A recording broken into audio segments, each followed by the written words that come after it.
Okay, so here we're going to just install an intercooler kit, and you can see the bottom of the container still dry. I'm going to try to pour this coolant in here without getting it everywhere to see how easy this stuff primes.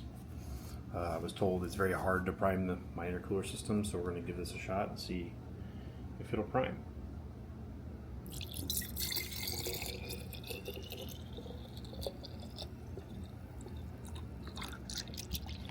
It's right there, just full to the brim.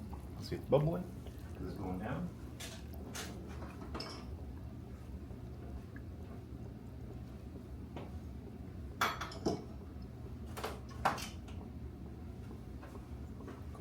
Stator rectifier. Kind of just let it sit there and bubble down, which means it's filling up the heat exchanger. Still bubbling down, still bubbling down.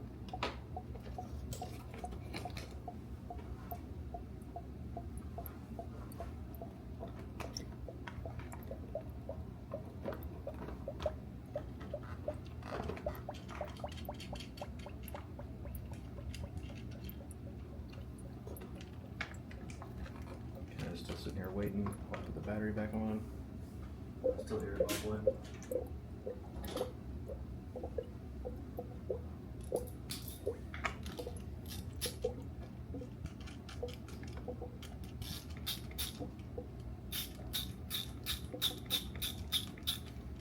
I think it just now stopped bubbling. So here in a second, I'll go ahead put the negative terminal on the battery.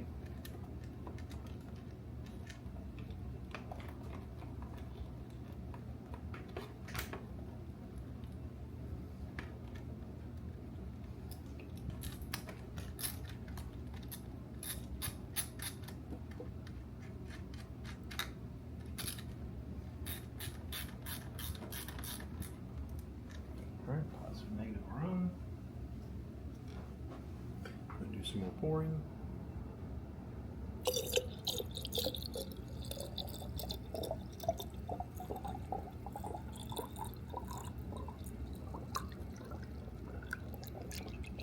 Fill it back up. You see, it's still bubbling down.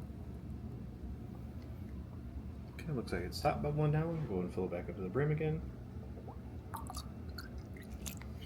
Then we'll turn the key on. Just tap the starter so the headlight comes on. Pull the coolant right down. So now we get to just fill it back up.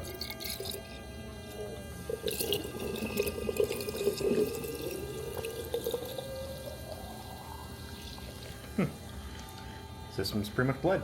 So I'm not sure where the accusation that it's extremely hard and you have to vacuum pull it comes from, but yeah, I mean, so you can see the coolant in there bubbling. Pretty sure I cover the camera when I fill it up, but yeah. You can see it's in there moving, circulating, pushing all the air out of the system, so yeah, pretty easy. As long as everything's installed right, you shouldn't have a problem bleeding or filling up the intercooler at all.